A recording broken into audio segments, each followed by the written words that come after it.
Hi guys! Maayong udto sa tanan. Day off ko. So magluluto ako ng pagkain. Actually, naglinis ako ng bahay. Naglinis ako ng maliit namin na fridge. And sa sobrang liit ng fridge namin guys, di ko akalain na meron pala akong makikita doon na hindi ko naluto. Nagaling din siya doon sa 8 euros. Kung babalikan nyo yung mga previous videos ko, nakakuha din ako doon ng Chinese cabbage nung kasama ko si Desk na bumili kami doon. Actually, I think it's like more than a month already since nabili ko yun doon sa 8 euros. So, andito pa siya. And bago pa siya tuluyang masira kasi nakita ko na meron na siyang dark spots na konti. So, tatanggalin lang natin yun. Tapos, lulutuin natin. So, ngayon, since malamig na nga sa labas, guys, it's officially winter here in Finland. And hindi na talaga siya mapipigilan. Ganun talaga ang buhay dito.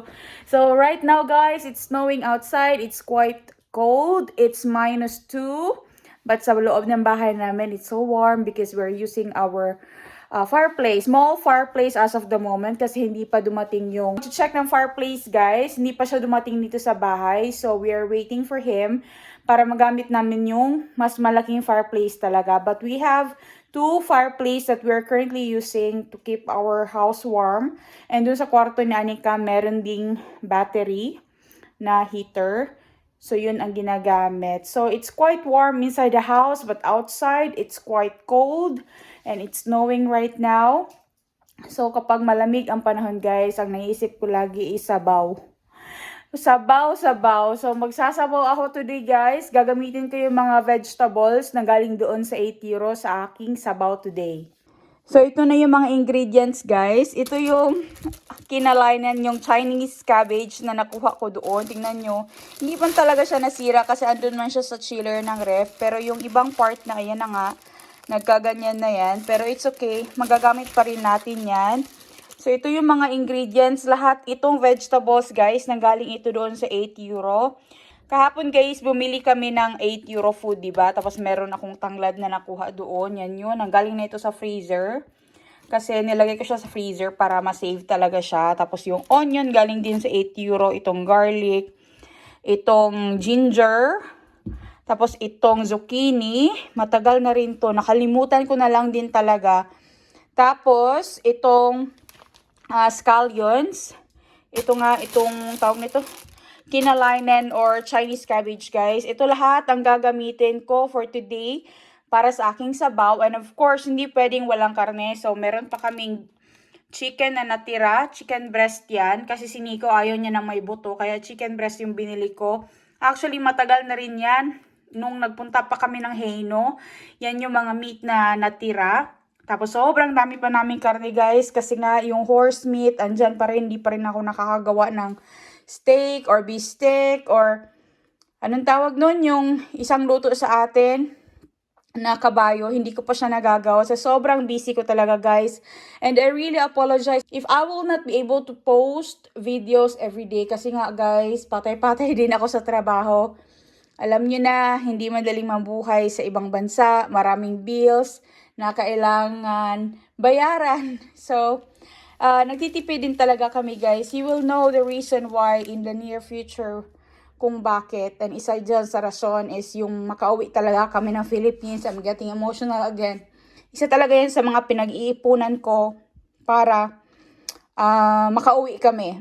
But, ito, guys, hindi naman kami kumakapit or ano tawag dyan sa atin sa Tagalog, hinihigpitan ang sinturon. Kasi, guys, kahit sa 8 euro nang galing yung mga pagkain, it doesn't mean na parang walang-wala talaga, guys.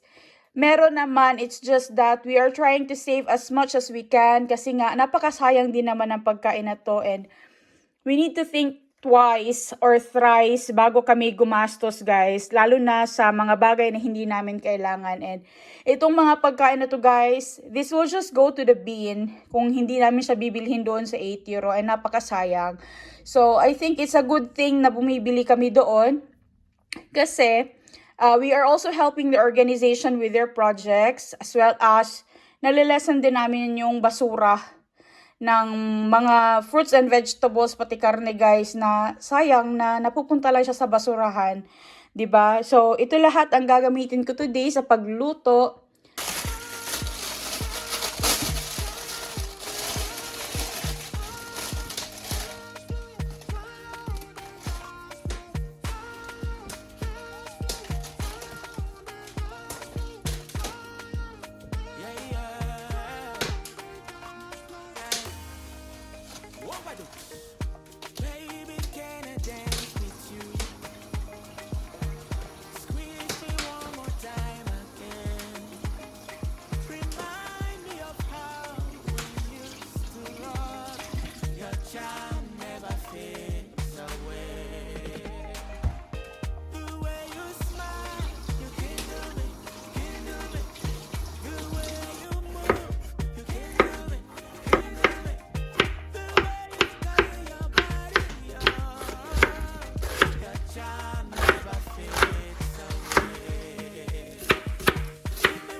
Char, wala man po kong ningkaon sa gawas ani oy. Guys, mga unta guys. So ready na yung aming zucchini with garlic. Nilagyan ko rin siya ng extra olive oil na meron siyang flavor na.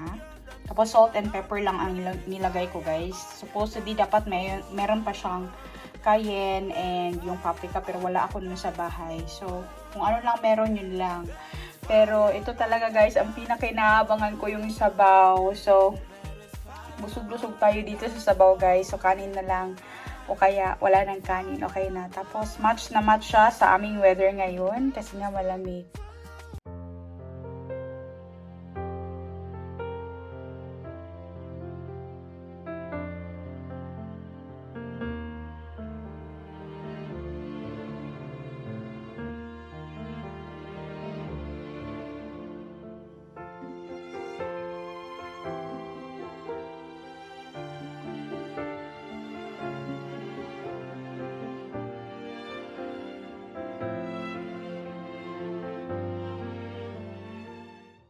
Go break it, everything go break it.